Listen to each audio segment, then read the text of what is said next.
आज हम बात करेंगे रिग्रेशन कंसेप्ट के बारे में। सबसे पहले देखते हैं इसकी डेफिनेशन को। तो regression is functional relationship between at least two variables which are dependent on each other. तो रिग्रेशन के अंदर हम कुछ इंडिपेंडेंट वेरिएबल को प्रिडिक्ट करने की कोशिश करते हैं डिपेंडेंट वेरिएबल की मदद से। सबसे पहले समझते हैं कि इंडिपेंडेंट वेरिएबल क्या होता है और डिपेंडेंट वेरिएबल क्या होता है। डिपेंडेंट वेरिएबल जिसे हमें प्रिडिक्ट करना है, जैसे milk production, first lactation milk production को आपको प्रिडिक्ट करना है मिल्क प्रोडक्शन आने से पहले। तो आप इंडिपेंडेंट वेरिएबल मान लें कि एनिमल का बर्थ वेट के बेसिस पर और 6 मंथ बॉडी वेट के बेसिस पर और साथ ही साथ एनिमल के एएफसी के बेसिस पर, एज एट फर्स्ट काविंग, किस एज पर वो काफ कर रही है एनिमल, इसकी मदद से आप उसके फर्स्ट लैक्टेशन को प्रेडिक्ट करना चाह रहे हैं। तो इसे करना होगा रिग्रेशन की मदद से। तो जो आपके 2-3 वेरिएबल जो मैंने बताया इंडिपेंडेंट वेरिएबल, उसमें बर्थ वेट आ गया, दूसरा उसका 6 मंथ का बॉडी वेट आ गया। हाँ, आप ग्रोथ पैटर्न के बेसिस पर उसकी मिल्क प्रोडक्शन को प्रेडिक्ट करना चाह रहे हैं। साथ ही साथ आपने एएफसी को भी ले लिया। तो इस प्रकार से आप कई सारे इंडिपेंडेंट वेरिएबल की मदद से किसी डिपेंडेंट वेरिएबल को कैलकुलेट करने की कोशिश करेंगे। तो इसे कहा जाएगा रिग्रेशन। अभी रिग्रेशन के टाइप को देखा जाए तो रिग्रेशन लीनियर हो सकता है और नॉन लीनियर हो सकता है। लीनियर रिग्रेशन कब कहा जाएगा? लीनियर रिग्रेशन ये एक मैथमेटिकल फार्मूला है रिग्रेशन इक्वेशन का। तो आप यदि देखेंगे जो आपने रिग्रेशन इक्वेशन जनरेट किया है, जो रिग्रेशन का मॉडल बनाया है, यदि उसमें कहीं पर भी कोई पावर यूज नहीं किया गया है तो उसे कहा जाएगा लीनियर रिग्रेशन। और नॉन लीनियर या कर्वीलीनियर कब कहा जाएगा? जब आपके इस मॉडल में आप यहाँ पर देख पाएंगे कि जो आपका दूसरा इंडिपेंडेंट वेरिएबल है उसमें आपने पावर यूज किया है, स्क्वायर किया है, तो ये नॉन लीनियर होगा। जो रिग्रेशन का जो ग्राफ बनेगा वो आप देखेंगे कि वो लीनियर नहीं होगा, वो थोड़े कर्व के तरीके से होगा, जबकि यहाँ पर ये बिल्कुल लीनियर के तरीके से होगा लीनियर रिग्रेशन में। तो इसे लीनियर और नॉन लीनियर कहा जाता है। साथ ही साथ ये मल्टीपल भी हो सकता है और सिंपल भी हो सकता है। मल्टीपल कब होगा? जब आप कई सारे इंडिपेंडेंट वेरिएबल को यूज करेंगे, जब आप अपनी एनालिसिस में कई सारे इंडिपेंडेंट वेरिएबल को, जैसे मैंने जो एग्जांपल दिया था उसमें आपने बर्थ वेट लिया था, 6 मंथ का बॉडी वेट लिया था, एएफसी का एज लिया था, तो कई सारे वेरिएबल इंडिपेंडेंट वेरिएबल यूज कर रहे हैं आप, तो ये मल्टीपल के कंडीशन में आएगा। यदि आप सिर्फ एक इंडिपेंडेंट वेरिएबल यूज करेंगे तो वो आपका हो जाएगा सिंपल रिग्रेशन। हमने बात किया लीनियर और नॉन लीनियर पावर के बेसिस पर कि इक्वेशन के अंदर पावर है या नहीं है। साथ ही साथ लीनियर और नॉन लीनियर रिग्रेशन जो है वो आपका सिंपल और मल्टीपल हो सकता है। आपने सिर्फ एक इंडिपेंडेंट वेरिएबल को यूज किया है तो वो सिंपल होगा, आपने यदि कई इंडिपेंडेंट वेरिएबल को यूज किया है तो वो मल्टीपल होगा।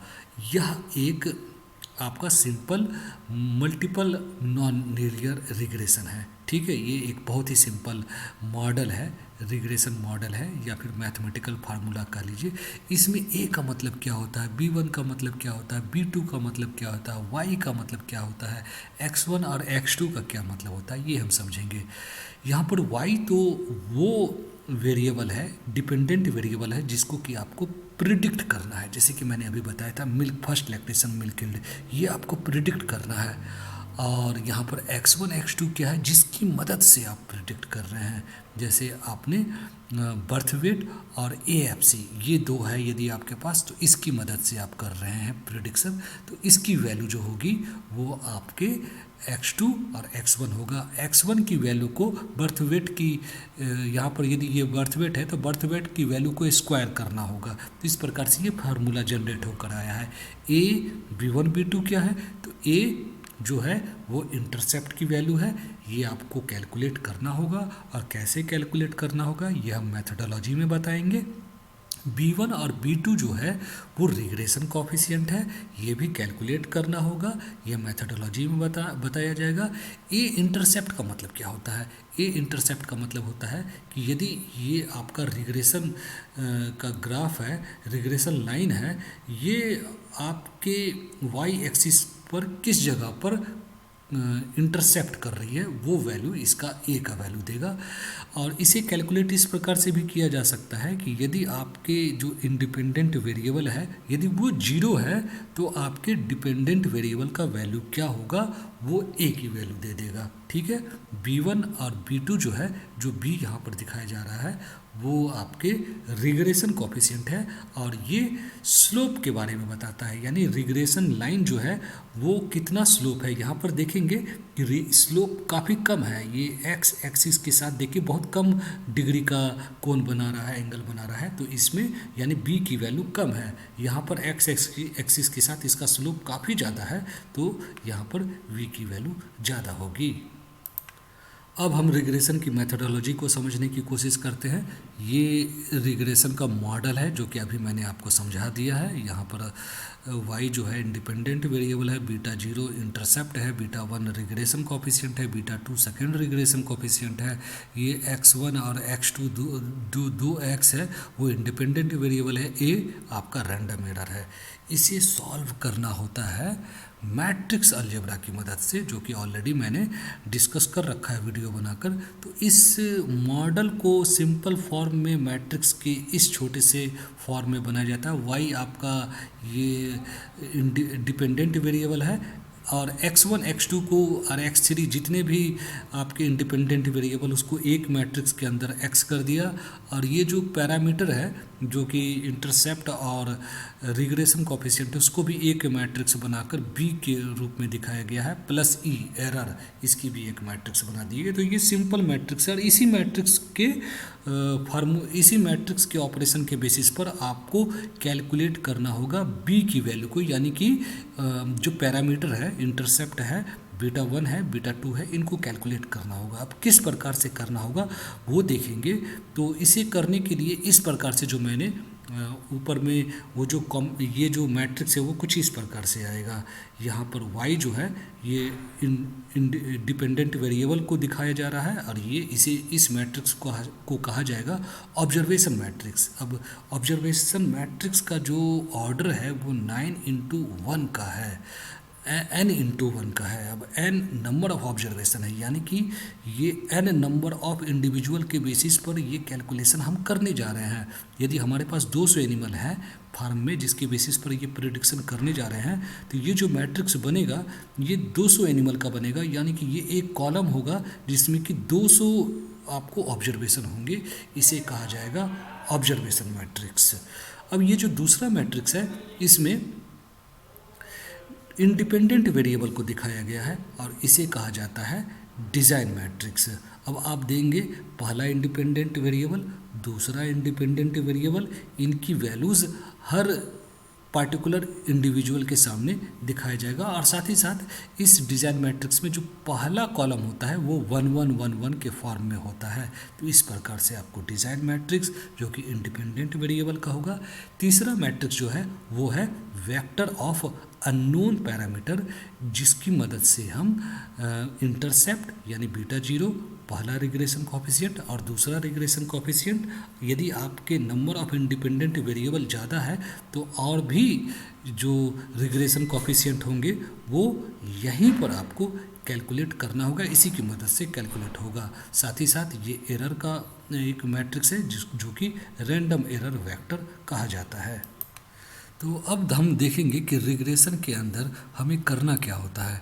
रिग्रेशन के अंदर प्रेडिक्शन करने के लिए हमारे पास पहले शुरुआत में जब भी हम फार्मूला जनरेट करते हैं उस समय y की वैल्यू होता है, इंडिपेंडेंट वेरिएबल का वैल्यू हमारे पास होता है, जैसे मिल्क प्रोडक्शन हमारे पास है इस समय।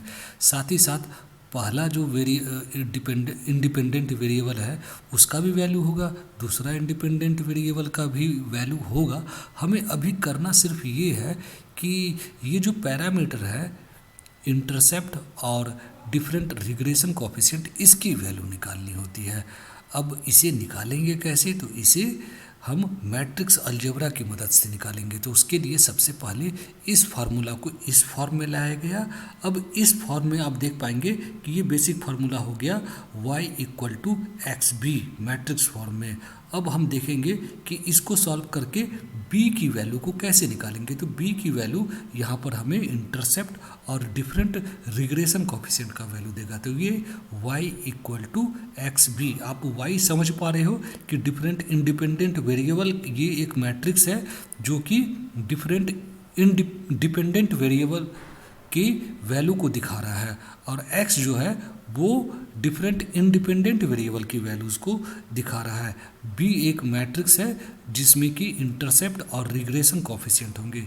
तो ये फार्मूला है, इसमें हमने शुरू में क्या किया कि दोनों तरफ इक्वल के साइन के दोनों तरफ x ट्रांसपोज के साथ मल्टीप्लाई कर दिया। जो x का जो मैट्रिक्स था उसकी ट्रांसपोज की और दोनों तरफ मल्टीप्लाई कर दिया। अब ट्रांसपोज कैसे किया जाता है ये ऑलरेडी मैंने अपनी पिछली वीडियो में बता रखा है, आप देख सकते हैं। अब x ट्रांसपोज के साथ मल्टीप्लाई दोनों तरफ हमने कर दिया। इसके बाद अब क्या करेंगे कि x ट्रांसपोज के साथ x को दोनों तरफ मल्टीप्लाई करके उसका इन्वर्स को, यानी x ट्रांसपोज के साथ x को मल्टीप्लाई करना है और इस मैट्रिक्स को इन्वर्स करके मल्टीप्लाई करना दोनों तरफ। तो कोई प्रॉब्लम नहीं है क्योंकि ये काम हम दोनों तरफ कर रहे हैं। अब देखेंगे कि इस तरफ ये जो है x ट्रांसपोज x का इन्वर्स और इनटू हो रहा है x ट्रांसपोज x। तो ये हम इन्वर्स, ये एक दूसरे के इन्वर्स है मैट्रिक्स। तो जब दो मैट्रिक्स जो कि आपस में इन्वर्स हो उनको मल्टीप्लाई किया जाए तो आइडेंटिटी मैट्रिक्स बनता है, और वो 1 के तरीके से है, यूनिट वैल्यू के तरीके से है। तो अब आप देख पाएंगे कि जो बीटा है जो कि एक मैट्रिक्स है जो सबसे पहला कॉलम में जो सबसे पहला वैल्यू होगा वो इंटरसेप्ट की वैल्यू देगा, दूसरा वैल्यू आपके पहले रिग्रेशन कोफिशिएंट का वैल्यू देगा, जो दूसरा वैल्यू देगा वो दूसरे रिग्रेशन कोफिशिएंट का वैल्यू देगा। तो ये जो बनेगा वो इस मैट्रिक्स की मदद से बनेगा, और ये मैट्रिक्स क्या है, ये सेम यही है x ट्रांसपोज x का inverse into x transpose y। ये जो सॉल्यूशन देगा वो एक मैट्रिक्स के फॉर्म में आएगा जिसमें जो पहला वैल्यू होगा वो इंटरसेप्ट a या बीटा 0 का वैल्यू देगा, जो दूसरा वैल्यू देगा बीटा 1 जो कि फर्स्ट इंडिपेंडेंट वेरिएबल के रिस्पेक्ट में रिग्रेशन कोफिशिएंट होगा, जो तीसरा वैल्यू होगा उस कॉलम में वो सेकंड रिग्रेशन कोफिशिएंट का वैल्यू देगा। तो इस प्रकार से हम इसे सॉल्व करते हैं। अब ये देखने के लिए कि ये जो हम प्रेडिक्शन कर रहे हैं वो सिग्निफिकेंट है कि नहीं है, इसके लिए एफ टेस्ट किया जाता है। एफ टेस्ट भी हमने अपने पुराने स्टैटिस्टिक्स के वीडियो में बता रखा है। एफ टेस्ट करने के बाद एफ वैल्यू के बेसिस पर हम ये डिसीजन लेते हैं कि ये प्रेडिक्शन सही तरीके से हो रहा है या नहीं हो रहा है। और रूल कुछ इस प्रकार से कहता है कि if the calculated F value, जो हम यहाँ पर एफ वैल्यू कैलकुलेट कर रहे हैं, वो यदि टेबुलेटेड एफ वैल्यू से कम है, कितनी डिग्री ऑफ फ्रीडम पर, p-1 and n-p degree of freedom पर, then F test is significant. इसके अलावा हम R square value coefficient of determination की मदद से भी यह देख सकते हैं कि कितनी एक्यूरेटली हम ये प्रेडिक्शन कर पा रहे हैं। आर स्क्वायर या कोफिशिएंट ऑफ डिटर्मिनेशन को कैलकुलेट करने के लिए एनोवा टेबल से sum of a square due to regression divided by sum of a square due to total sum of a square, इसको हम डिवाइड करके इनटू 100 करेंगे तो ये आर स्क्वायर के वैल्यू दे देगा। अब यह आर स्क्वायर बताएगा कि हमने जो ये मॉडल बनाया है जिसमें ये कुछ एक इंडिपेंडेंट वेरिएबल की मदद से जो हम डिपेंडेंट वेरिएबल को कैलकुलेट कर पा रहे हैं वो कितना एक्यूरेटली कर पा रहा है। ये 2-3 इंडिपेंडेंट वेरिएबल यदि आर स्क्वायर की वैल्यू 30 के आसपास है तो 30% एक्यूरेसी है, यानी 30% ही बता पा रहा है कि ये प्रेडिक्शन हो पा रहा है। जो बाकी का 70% है वो किसी और दूसरे इंडिपेंडेंट वेरिएबल की मदद से हो रहा होगा। यदि हमें अभी इस फिलहाल हमने उसको अपने मॉडल में नहीं डाला है, यदि हमें वो पता लग जाए और अपने मॉडल में डाल दे तो ये एक्यूरेसी जो है और बढ़ सकती है, डिटर्मिनेशन और एक्यूरेटली हो सकता है। तो इसके लिए आर स्क्वायर की वैल्यू यूज किया जाता है। और एक थंब रूल ये भी है कि आप जितना नज़दीक के इंसिडेंस को प्रिडिक्ट करने की कोशिश करोगे आर स्क्वायर की वैल्यू जनरली हाई होता है। और यदि आप बहुत दूर की काफ़ी लंबे समय के बाद की 10-15 साल बाद की किसी चीज़ को प्रिडिक्ट करने की कोशिश करेंगे तो वहाँ आर स्क्वायर की वैल्यू कम होगी। यदि आपने लाइफ टाइम मिल्क प्रोडक्शन, कोई गाय अपनी लाइफ में कितना मिल्क देगी, वो यदि हम बर्थ के टाइम या 1-2 साल के अंदर प्रिडिक्ट करना चाहे तो वो बहुत मुश्किल होगा और उसमें जो आर स्क्वायर की वैल्यू होगा वो कम आएगा।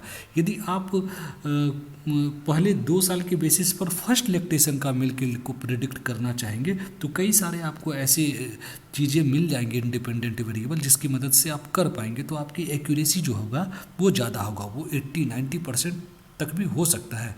लेकिन आप लाइफ टाइम की चीज़ों को शुरुआत के ही दिनों में प्रिडिक्ट करना चाहोगे तो वो 30% 40% भी उस समय काफ़ी अच्छा आपका आर स्क्वायर के वैल्यू हो जाएगा। तो ये डिपेंड करता है कि आर स्क्वायर कितना होगा, वो आप प्रिडिक्शन किस चीज़ की करने जा रहे हो, उसके लिए आपके पास इंडिपेंडेंट वेरिएबल किस प्रकार से है। और यदि आपको लगता है कि आर स्क्वायर की वैल्यू कम है तो आप उसमें कुछ और इंडिपेंडेंट वेरिएबल ऐड करके उसकी वैल्यू को आप बढ़ा सकते हैं।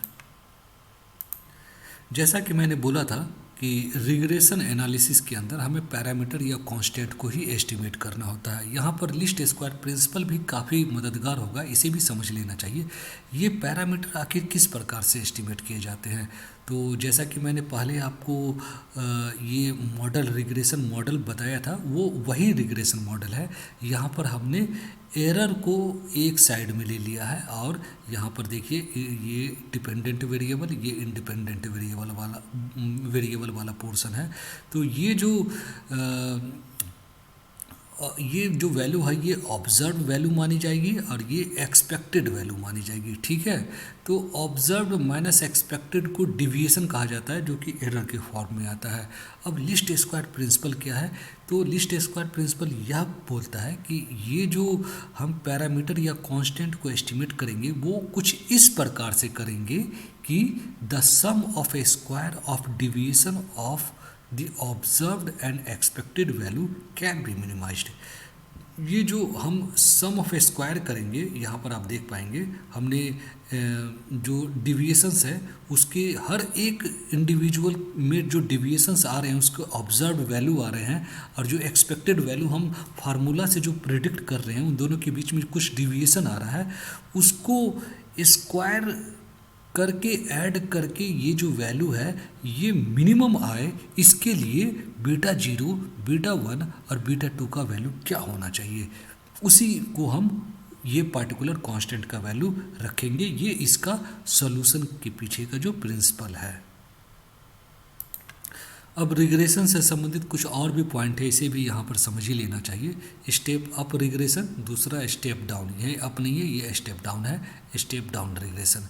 ये क्या होता है, स्टेप अप में हम शुरू में एक इंडिपेंडेंट वेरिएबल लेते हैं, उसके बाद आर स्क्वायर की वैल्यू देखते हैं, फिर दूसरा एक और ऐड करते हैं इंडिपेंडेंट वेरिएबल, फिर आर स्क्वायर की वैल्यू देखते हैं, फिर एक और इंडिपेंडेंट वेरिएबल ऐड करते हैं। तो स्टेप अप, धीरे धीरे हम इंडिपेंडेंट वेरिएबल के नंबर को बढ़ाते हुए फिर देखते हैं कि आर स्क्वायर की वैल्यू किस कंडीशन में मैक्सिमम आ गया। अब कोई एक ऐसा कंडीशन आएगा जिसमें कि आप इंडिपेंडेंट वेरिएबल को ऐड भी करेंगे तो आपका आर स्क्वायर नहीं बढ़ेगा ज़्यादा, तो आपको मिनिमम इंडिपेंडेंट वेरिएबल के साथ ही ये प्रिडिक्शन करना होता है। तो फिर आप मॉडल को फिक्स कर लेंगे कि ये मॉडल हमारा सबसे अच्छा मॉडल है।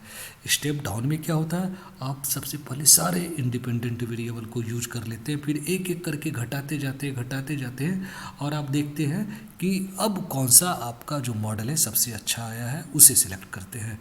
ऑल पॉसिबल कॉम्बिनेशन रिग्रेशन क्या है, ये सबसे अच्छा माना जाता है। और इसमें करते क्या है कि आपके पास जितने भी इंडिपेंडेंट वेरिएबल है सबकी कॉम्बिनेशन, परम्यूटेशन कॉम्बिनेशन लगा कर आर स्क्वायर देखते हैं, और जिस भी परम्यूटेशन का, जिस भी कॉम्बिनेशन का आर स्क्वायर वैल्यू सबसे ज़्यादा होता है उससे ही हम मॉडल, उसके ही फार्मूला को हम यूज करते हैं। ये सबसे सही तरीका है, इसे ही जनरली आजकल यूज किया जाता है।